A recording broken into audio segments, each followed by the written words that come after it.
Welcome back to another episode of What About Dat? My name's Adair, and this is Jen. And we're going to be going over SuperGirl episode 213, Mr. and Mrs. Mxyzptlk. Ooh, I think I got it. Hey-o. Anyways, sit back, relax, and ask yourself, what about that? So let's go ahead and give the synopsis of this episode. Once again, it's episode 213, Mr. and Mrs. Mxyzptlk. So here we go. When Mr. Mxyzptlk, a magical imp, shows up on Earth and declares his love for Cara, she tries to let him down easy, thinking him harmless. However, he decides it's a challenge and starts to wreak havoc on National City. Mana has seen beings like Mr. Mxyzptlk on Daxam and knows how dangerous they can be. He and Cara argue over how to get rid of Mr. Mxyzptlk, further straining their relationship. Meanwhile, Alex and Maggie celebrate their first Valentine's Day together. So there it is. Woohoo! Yay.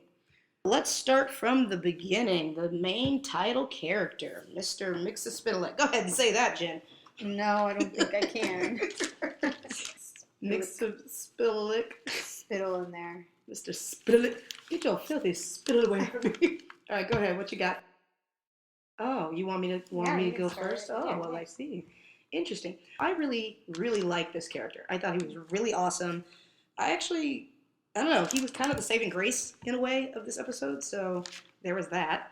I really, really liked his entrance. I thought every single Carmel shipper and every Supercorp shipper on the face of the planet probably all screamed at the same time when he interrupted the kiss, except for different reasons, which made me laugh. I loved his whimsical feel. I loved how he was super charming from the get-go. So the part of the episode when he is wooing in the very, very first minutes of the show, and he's talking about seeing Cara across the galaxies and things like this. I loved it because he felt very genuine in his, childlike or kind of craziness. I don't know, I thought it was kind of hot, so, there's that. That's always not a bad thing. He's played by Peter Godoit. And I thought he was wonderful. I did see him on Once Upon a Time playing the genie, so that was kind of nice to see him again. What do you got? I wrote down that I really enjoyed the energy from the opening scene. Really enjoyed the monologue. From a writing perspective, I thought he had the best lines in the show. And I really, in the monologue, he gets to sing A Whole New World while he's proposing. He got the fandom line of getting to call Manel tall, dark, and blandsome. God, I love that part. Oh, that's my favorite. I feel like that's the critique of, there's the audience screaming back at the character. Tall, dark, and blandsome. It's like they heard our words on Twitter or something. Right. The writer's like, we got this tweet. Let's put it into language. International man about town. I love that description of him, and I felt like he certainly was that international man about town. You know what that reminded me of? Young Frankenstein. When, is it Young Frankenstein? Yeah, when he's like, the man about town. Is that part of, I think it might have been the Young Frankenstein, the musical, but nonetheless, he's like, it just reminded me of that, I don't know. He has he's omnipotent, but he has a few things that he can't do. And so, he's here to woo Cara and win her heart, but there are some things he can't do. He can't force her to marry him. He can't force her to fall in love with him. He can't force her to drink orange juice, and he can't force her to kill herself. And I thought that was a great list of criteria that kind of built the character. And other than that, you can pretty much do anything he wants. I loved his perspective of humanity. How, especially during the scene where where Cara's, there's a bank robbery, and Cara's, stopping the robbers, and he shows up, and he kind of really, he turns the guns on the robbers. A straight up X-Men. Right. That's, honest to God, that was so X-Men-y. I was like, what's going on? And I love the moment where Cara, she has a little funny moment in there. She stops all the bullets, and the guy is like, thank you, Supergirl. And she's like, man, she smashes him in the head. I thought that was great. Was actually kind of cool that I totally just thought of now. The fact that, we all knew he was going to be fun and he was going to be ha-ha-ha, and we knew eventually he was going to get dangerous, but how kind of scary is it to have a character that seems so fun-loving and probably is a good creature in general, but in his playful ha ha ha, he was willing, not even willing, he didn't even know he was doing it, about to turn a gun and shoot 3 guys just point blank. Right. Like, he was so powerfully OP that he doesn't even has like. no concept of life. That's what it is. And I thought that character really, that was a great way of showing it. Yeah. I love seeing him show up as Superman, as Super M. That was a great scene. And I love the extras who are like, there's a group of extras who are like, look, up in the sky, it's a bird, it's a plane. And then they kind of like give... Yeah. For those who don't know what extras are, I mean, who aren't in the industry, they're the people in the background who you see filling out the space. If you find yourself looking at the people in the background, then they're doing their job. It's pretty hilarious. There's actually a shout out to, I don't know her name, but there's a blonde extra in this episode who was doing her job. We really liked her, yeah. It's awesome. I thought that he was whimsical and he really, really wooed Cara. I wrote down that I really enjoyed the chemistry between Cara and Peter Godoy. I really enjoyed their chemistry, so much so, and I really felt that their chemistry was in the beats that were between him, his delivery and her reception of the line, especially in like things like when Cara's like, overwhelmed by his presence and she's like, are you crazy? You can't just put me in a wedding dress. And then he's like, why not? It's Vera Wang. I thought that was really funny. You had a really great, and this might go into our next kind of, talking point, but you were talking about how during the monologue he has to Cara in the beginning, he says he's seen her through all the universes and stuff, which I thought was really nice. Yeah, the whole reason why he wants to be with Cara is because he's from the 5th dimension, and in the comic book universe, they've talked about how there are multiple Supergirls existing at the same time, and he's this omnipotent creature who's traveled through all of the time, and he's seen her over and over and over. So he knows her better than she knows herself in a way, and he tells her something, and I think it's like, we were talking about it, it's like the kind of like the truest information or the most knowing information in the whole episode about Cara herself, which is that he's seen her in multiple timelines and multiple lives, and she's doomed to an eternity of loneliness. And it's really, really interesting because, we do love Supercore and we do love Carmel, but ultimately is, the question, is Supergirl going to end up with anybody at all? Going to end up alone or just in her quest, right? And just keep living. And, in that aspect, it really does make Mxyzptlk, maybe there is a chance for him down the line, right? Well, I mean, that's what I talked about, I think, the last episode of, kind of why there's a like-ish thing for Carmel, because he is one of the only beings next to Mxyzptlk well, that's not true. Well, I know, but like right now, there are a lot of aliens on the planet that we don't know what their life expectancy is. True. And I'm just saying, like in general, what they're showing us right now, But if he sees this thing as her being alone the whole, the rest of her life, or never being with anybody truly, it's like, that's kind of heartbreaking. Because we love Alex, we love all these people, but we know they're human. All her human connections are going to go away. And and he tells us the truth about her. He's only ever seen her lonely, and he's lonely. So I thought that was really important. The other thing about him was I think. Okay, so when he wasn't interacting with Cara in their scenes, which I thought were really, really strong, he had a scene with Monel, and it was. They had this kind of like gunfight over Cara. Yeah. And the gunfight in a theater, and it was Hamilton-esque. You had a few thoughts on that? Yeah, Mr. Mxyzptlk, he is charming. I really liked it. They gave the Hamilton heyo, which just kind of shows you about pop culture and things like that right now. And I thought that was really kind of interesting. Even that he said, I'm more of a Burman myself, and you're a Hamilton, which... Is he, though? I thought he was a Burman. I mean, no. I mean, is Monel more of a Hamilton? I think he absolutely is a Hamilton. I think that whole scene was a reference to what you brought up. In the comic books, Monel has an allergy to iron. I get that. I'm talking about more... he represents him as a bullet. I thought that scene, other than the fact that it had a lot of male aggression and... I felt like that was the biggest foreshadowing to Monel's fate. we tease this idea that he's allergic to iron, and then They he bring it up points the every gun. fucking time. Yeah, it's been brought up a couple of times, actually. It's been brought up like 3 times.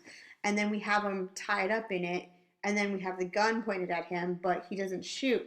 And I felt like that in itself was very, very, very, like, foreshadowing what the future is for this character. Yeah, no, I mean, I figured he was like a Hamilton because of the gunshot, but I was saying like in personality or dignity, whatever, same difference. I think the winner in the scene was the wardrobe. Can we just take a department. brief, like, hey-yo to the wardrobe department? They're amazing. They are killing it. They like, dress everybody just so well. really well. Like, I haven't have I seen someone dress silly? You know, some of the Cara's like her day. But I mean, if it's on uniforms are pretty purpose to be hilarious. quirky, but like Yeah. they're still good. They're you know good. Because I've seen girls wear that kind of stuff, which like, is awesome. I'm wearing this shirt like that right now. Final note to close on this character was we see him in the last scene, and Cara's drawn him to the fortress of solitude. Dun, dun, dun. And she's gonna marry him, but we know it's like a ploy. She shows up with orange juice. How much shade can you throw, Cara? I mean, really? Because he can't get her to drink orange juice, right? I didn't get that till right now. That means she had to fly wherever she went to. Homegirl flew with a cup of orange juice And didn't spill a drop. Right. I thought what made this character was the fact that he was willing to, in the end, ultimately give up himself to save her, and that he tells her the universe needs you, you know. So he gives up himself and he gives her up, and he sacrifices. And I think, you know, for all the evil stuff that he did in the episode, I was not convinced that he was an evil character. No, not at all. And that's the cool thing about that character. He is, as she calls him, Mr. Mxy. I thought it was he's cute. He's an anti-villain. So sometimes he could be a complete dick, obviously. And then sometimes he can use that OP power for good. So what about Cara? Cara, we have so much to talk about, girl. You know, you can go first. Okay, so with Cara, oh, yes, there's just so much. I mean, was such... Will she end up in an eternity of loneliness? I want to know now. I want to know. And Exactly. I think that's tragic, but I would love a tragic Cara hero. Well, okay, so there was a YouTuber. Goodness, I wish I could pronounce her username because it's just difficult. But she had brought something to my attention when I was like watching her reviews, and she was saying like, you know, normally there is a 3-story arc or a 3-act arc that goes every season. First season, we get to know Supergirl. Second season, we get to know Cara and everybody who's involved with her and their relationship, which is what we're in now. This is why a lot of people complain about season 2 being relationship heavy, but I think they're really doing this on purpose. Now that we're coming towards the end of 2, it's going to be tragic because coming into 3 tends to be the change for the rest of that person's life, that character's life. I think something really bad is going to happen coming up. Third act. In the 3rd act, aka the 3rd season, or the end of this, going into the 3rd season, that's going to really change Cara's, not necessarily bubbly personality. She's going to go dark. A little bit. Not like crazy, but there's going to be something that changes her outlook.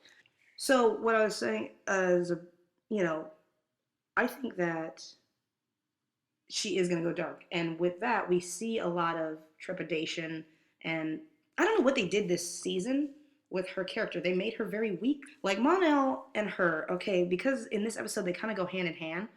Well, very much hand in hand. There is an interesting dynamic there. There are things I consider okay. I saw growth with them, but at the same time, I saw a lot of steps going backwards. I don't think they're a good couple. We'll talk about why that is. I mean, starting from the top, which is the opening scene and how I was saying this earlier to you. In the first scene when Mr. and Mxyzptlk, I can't get through that, shows up. This whole episode, Mr. and Mrs. Mxyzptlk. This whole episode, he's just really there to challenge Mon-El, you know, and kind of like play against this character. Yeah. But I felt like, I was telling you this, Adair, the moment we see this other man enter Cara's life, that Mon-El, his first response to him is to challenge the other man and become very possessive and be like, she's my girl. And he kind of like puts his arm in front of Cara and reaches over her, kind of like this very possession physical movement that I was like, ooh. And I feel like he goes from zero, because a second ago they were almost kissing, barely admitting that they kind of like each other. He goes from zero to being the man in her life, and then he doesn't turn it down. They never crank it down. It's just at this really high level in every scene that he's in, and it makes sense for who he is. And I know but I also feel like in every scene we just get this ultra super I think aggressive dude. Yeah, they should have scaled as soon as he got shipped to the DEO. I could have been like, oh yeah, I could have seen him being annoyed, but he could have calmed it down or cooled down, thinking that, okay, well, whatever. He is an imp. He knows what the deal is. If he already knows this creature, he doesn't have to be jealous necessarily right off the bat because he's seen these creatures and he knows what they can do. He should have been chill and then subtle things or like ways that maybe Cara was reacting to Mxyzptlk. That's what I would have liked to see make him jealous, not Mxyzptlk's acts, because he's a stranger by all means. If he knows Cara, she's gonna be like, "Who the hell are you?" I'm not gonna be swept off my feet by a dude who I don't know anything about. Right. He doesn't trust Cara to. He doesn't trust Cara. He doesn't trust Cara to not exactly be swept off her, not to fall for the trick. And I think because the trick is so obvious. Yeah, but I think because he is used to being the trickster. He's used to, like he said, to win, just kind of discarding women. So I bet he was the one who was doing all those tricks, and girls were falling for it. At least the girls he was going for were falling for all the tricks and falling for all the pageantry, because let's be honest, he's probably the prince of Daxam. So Spoiler. Spoiler alert! If you didn't get all the clues by now. They're just taking a year to get to that. Oh God.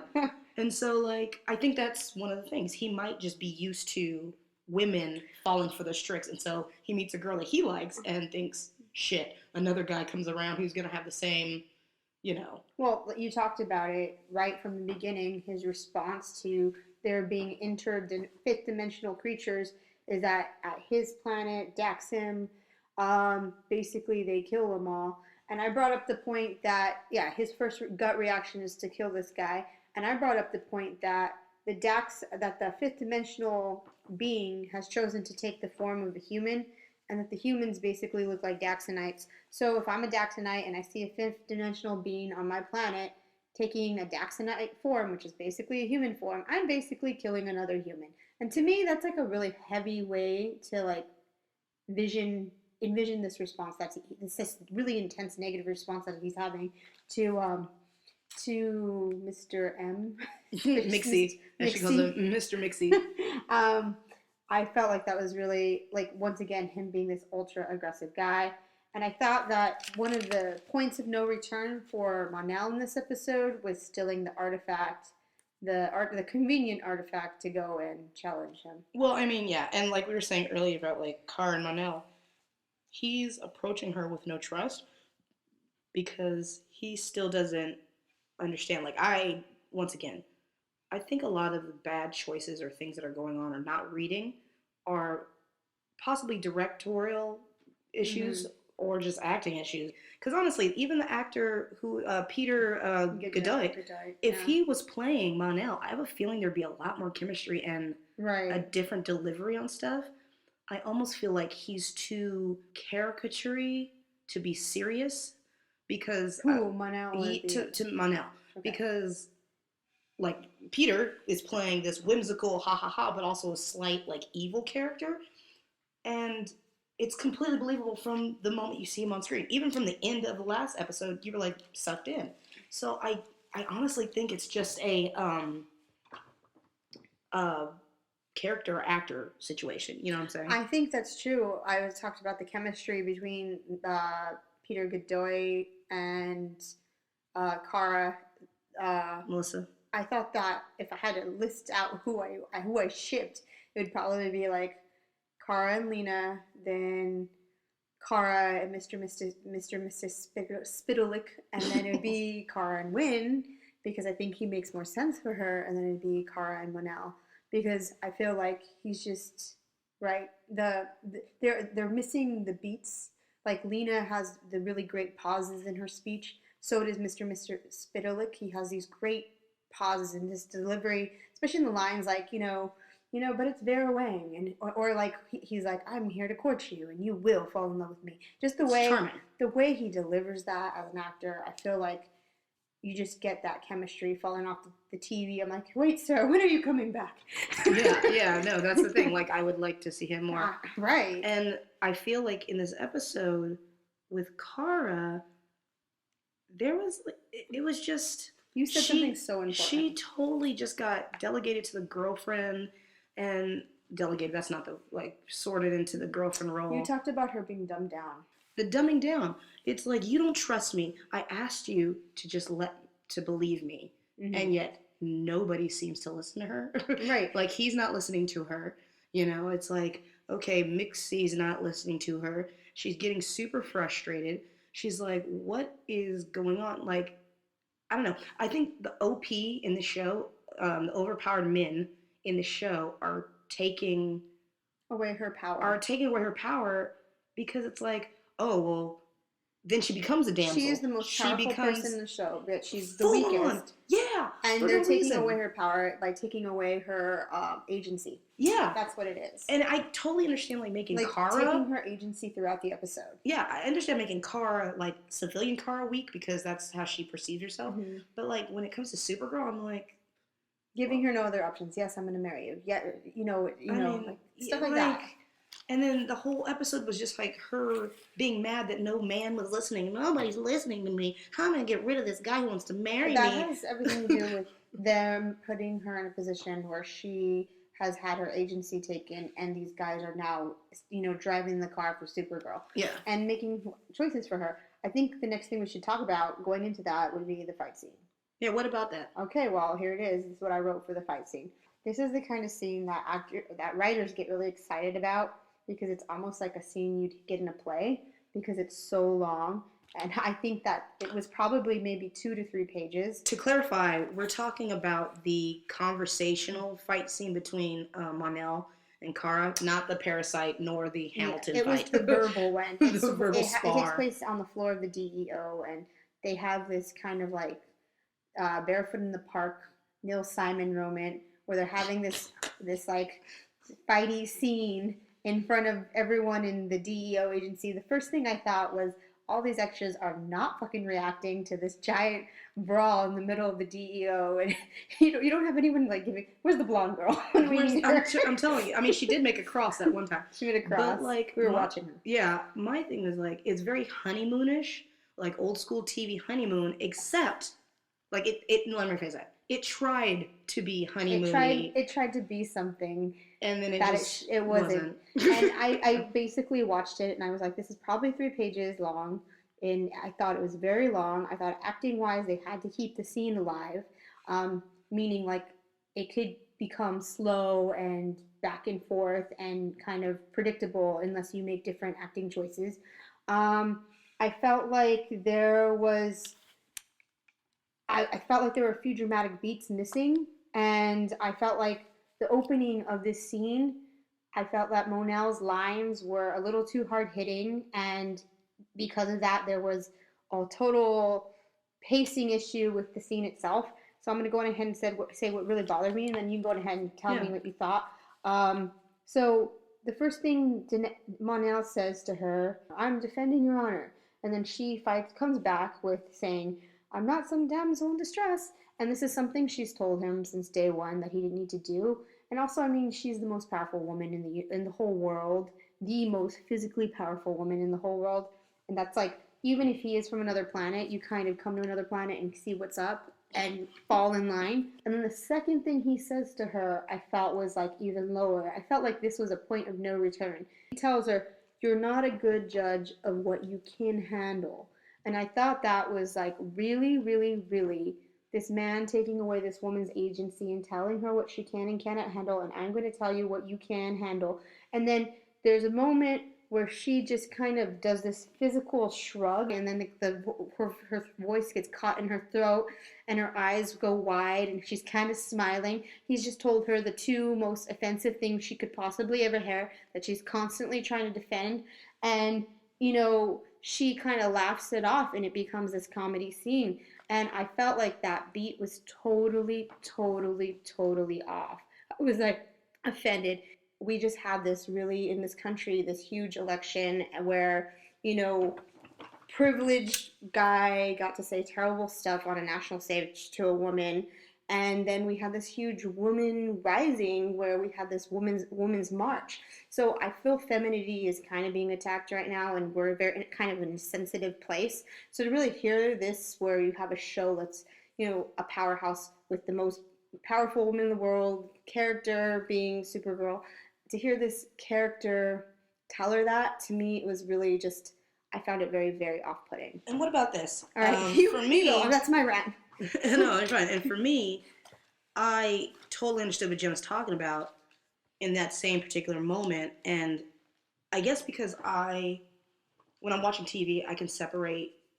I get how the writers are putting real life tension into a scene.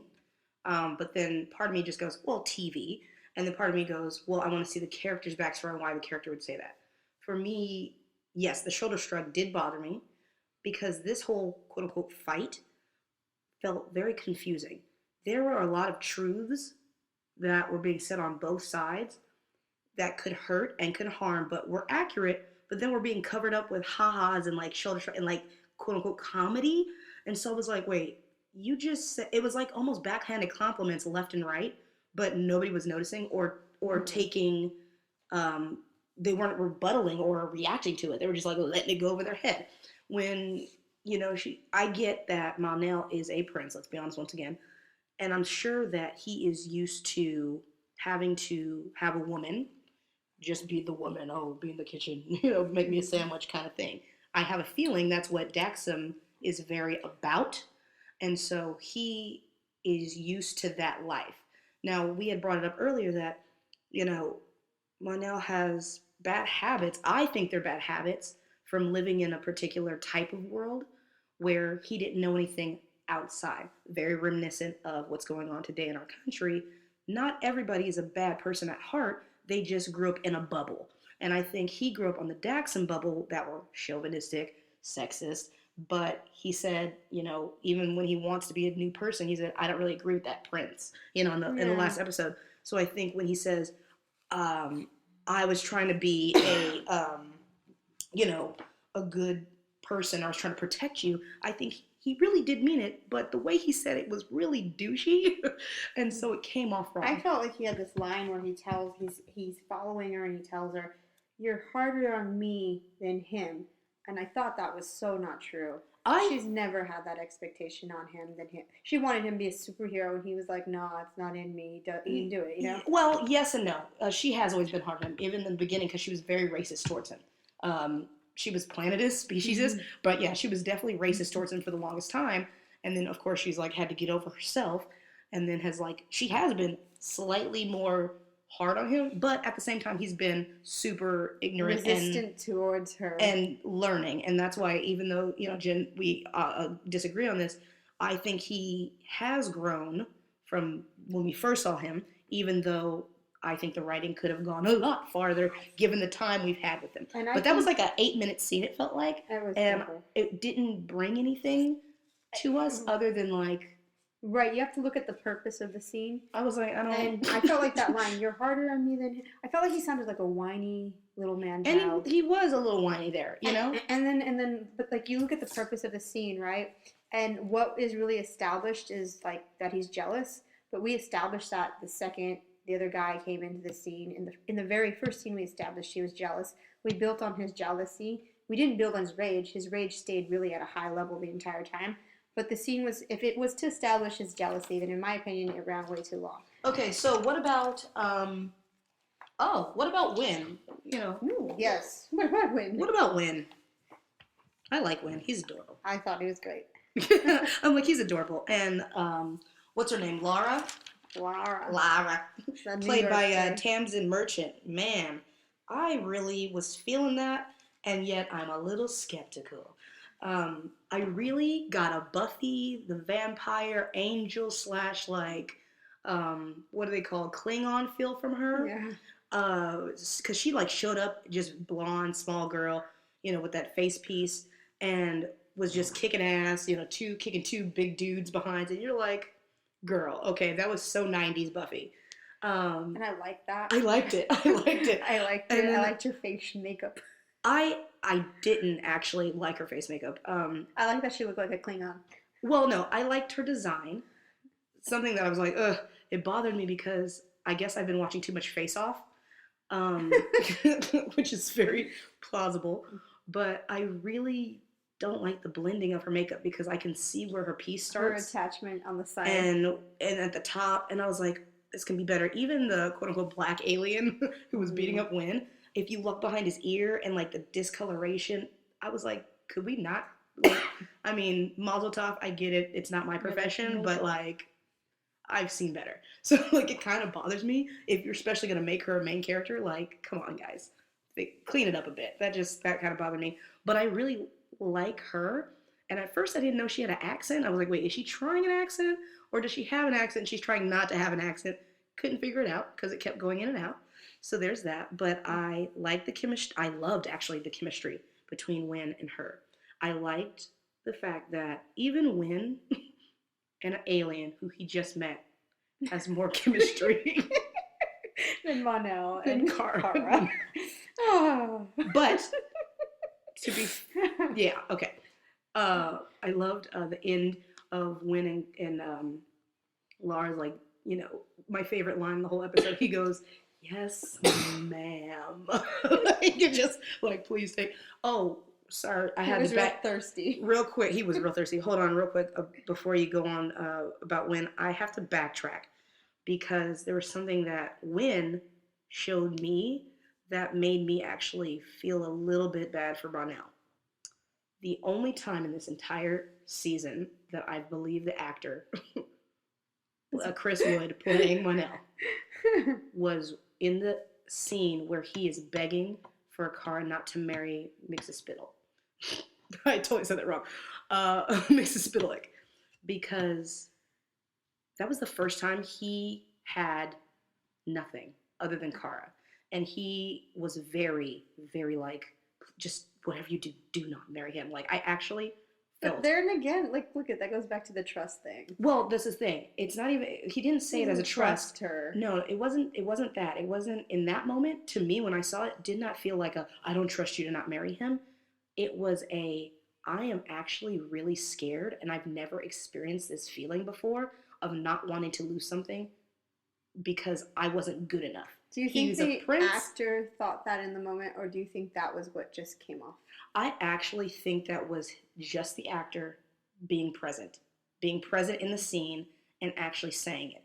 Because in his eyes and in the way he really, really said it, that was the first time I instantly was like, oh, now if he would have come with that for the whole damn season, maybe we could have talked about something. I just feel like this dude. I actually felt really bad for Monel, and I don't think it was about Cara necessarily. Just I say kudos to the actor for that moment. I give praise where praise is due, and that scene was really good to me because I just felt bad. Like I felt the hurt of I have never had to experience it. There are people who really want love but have no idea how to go about it or have never really felt love.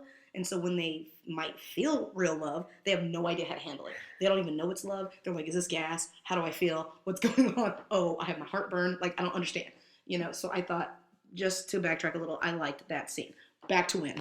I thought that the best time I saw Wynn with another person this season was when he went out with Monel.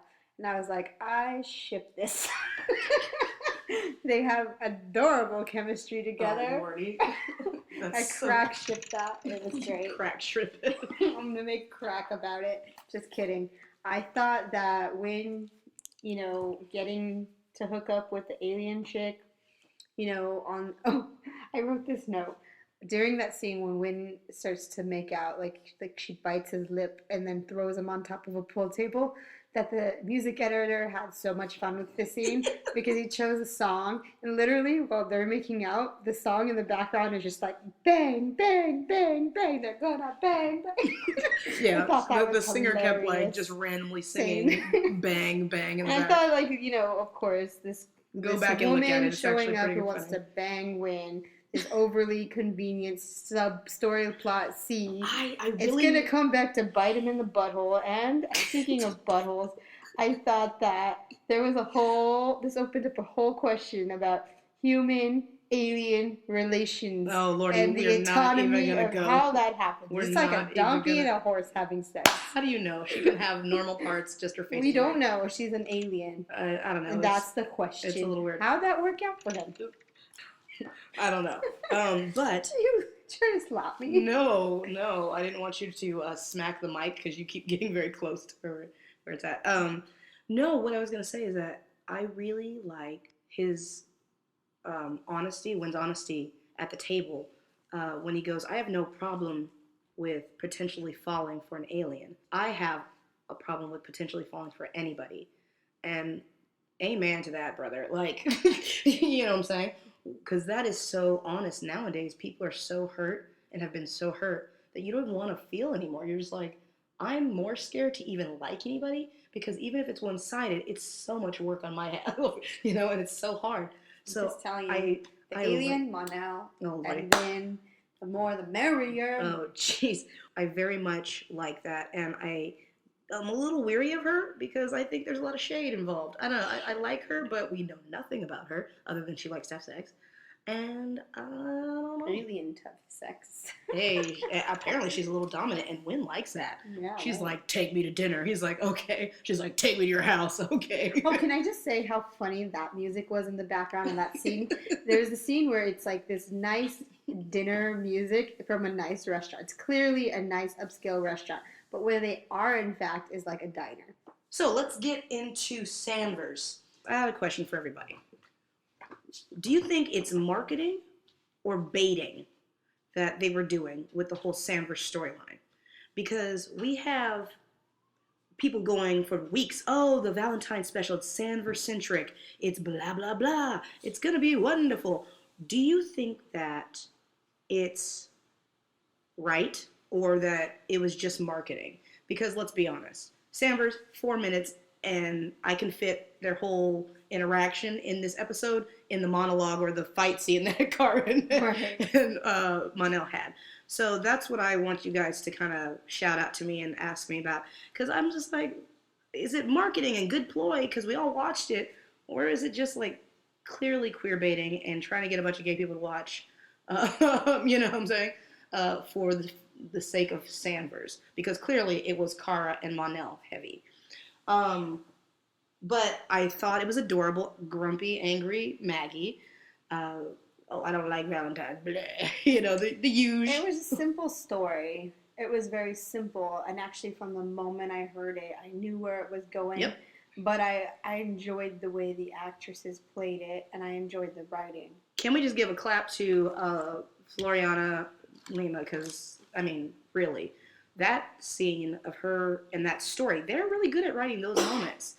And although I'm still a little annoyed of how she left the room, because she was going to leave anyways, she did the monologue, and then she left pretty much a little deflated, but the same exact way. I feel like she left exactly how you would think that storyline, that character. It was just very predictable. It was very predictable. Everything was paint by numbers on there, which, you know, whatever. I was a little bummed out. Of course, they're not going to, you know, they had the one little kiss and the dance, but it just felt less romantic than... I felt like it felt like a fan fiction. It felt like just like... It honestly felt like the writers were like, here, Sanvers fans, let's move on. I say the bit I thought was real cheesy was like when Maggie rolls in and she like goes into the apartment of Alex, and Alex like opens the door and she's like in a little thing. Like... you know, like, yeah. Oh, I thought that was so cheesy. I mean, I just kind of feel like, I don't know about y'all, but when's the last time, you know, you've seen, like, I'm good. Like, I don't know. How many lesbians actually have a bunch of just randomly 90s just, you know. Oh, here's a thought. It's like, I don't know. Here's a thought, people. This is my question, all right? So Cara has 2 rooms of flowers. Mr. and Mrs. Mxyzptlk and Lena, both her house and her apartment is full of flowers. And I was like, so Monel's really slipping on this slacking. whole I'm like, I bet you they were roses in her office and roses in her house. Let's not even. I'm thinking Lena gets her like antique roses. Sending everybody into a tizzy. But the one thing I was gonna say is, are Sanders like U-hauling? Because I swear, I know they're not gonna show Maggie's house, but like Maggie has like a key, like she's just there. How long have they been dating? Also, it kind of bothered me because I wasn't sure. This is the first time I wasn't sure what Kyler was telegraphing. Was she excited and nervous to tell Cara kind of things when Cara's like, what do you know about, your girlfriend? And she's like, bonsai trees. She likes guns and bourbon. So freaking sweet. I thought it was sweet, but there was moments where I was like, list of things. But it wasn't a laundry list. It was like 4 things. Like, she could have done something like, oh, what is she like? Well, I mean, her favorite color is yellow. I mean, she kind of likes it. Like, I was waiting for a few more things a little bit quicker. You could have had those things. Like, and she likes bonsai trees? Like, I don't know. I was waiting. I thought that was a very Grey's Anatomy moment. It made me feel like she didn't deliver it to me the way of like, oh, I know my girlfriend and these are the things she likes. It was very like, I think she only felt, I don't know, she felt like she only knew a few things about her. I felt like it was shy and a sweet, and I felt like there was a lot of things, unlike a dare. It was like, never mind. Oh, the other thing randomly that I noticed because I thought it was funny, and I wonder if there's some designer symbolism. So when Alex messed up in the other episode and was like, freaked out on Maggie and pretty much broke up with her, and she had that whole, my bad, monologue, she was wearing a white shirt, long sleeve, the V in the middle, and it was a really cute shirt, and everybody kind of commented on it. Why was Cara wearing the same shirt when she was kind of apologizing to Monel at the end? Like, I was just kidding, JK, let's make out now. I was like, first thing I saw, I was like, wait, is that the same shirt? Are we recycling shirts? And then I was like, it's kind of cute that they're wearing the same shirt, because it could be the same shirt, and them being sisters, they could be borrowing each other's wardrobe, which I think is hilarious, if that's the case. But if it's not the case, wardrobe, girl, why you... Wardrobe, you never fail us. You never fail us. Not that it looked terrible on Cara, it looks great, but that's the same shirt, And can I just say, I do think it is a bit of queer baiting. I'm just like, okay. I'm sorry, Also, when's the last time you sent your friend a room full of flowers? But that's not the episode we're on. I sent you some last week. What? Just kidding. She brought me a 6-pack of beer. But, yeah, so that's what my thing was with Sanvers. I liked the prom. It was cute. Oh, why did I laugh? Because I was like, I'm going to post this picture right here. There it is. Do you see that? It looks like Floriana is on The Bachelor. You've won the rose, my lady.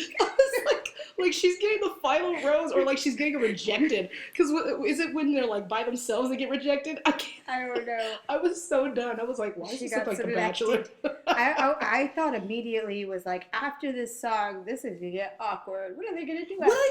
There's like maybe there was some there was no bed. There was like no like extra anything. It was just like a table dance with chocolate covered strawberries on the table. And there's is there a DJ? Like there's music. Is there anybody running it? Is Maggie doing everything? I thought like all the other couples were gonna come out and start dancing or something, and it was just them. I'm like, oh, this is gonna get boring. I'm like, girl, can we please?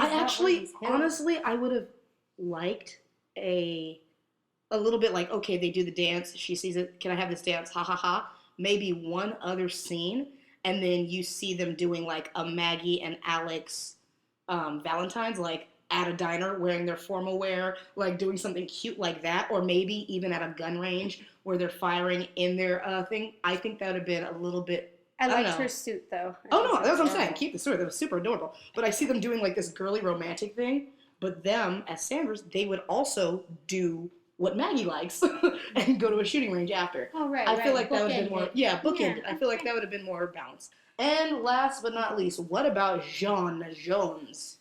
Jean is always on point. I feel like I could watch this man in a production of Fences and just be like, my heart would be crying. By the way, give him a Tony.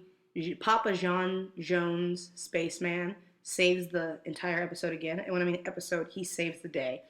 Not only did he save Cara to save Lena. He gets so little face. But then like he's like, oh, I'm gonna write my girlfriend on Mars, and this is how we do it. here's also the answer to get rid of your problem without me actually being in the episode. I'm like, how did he always does that? He's like the most OP person in this entire show, but nobody notices. Someone told Michael Haywood in the audition, "You're going to play a green Martian, and that's what we need you to do with a serious face."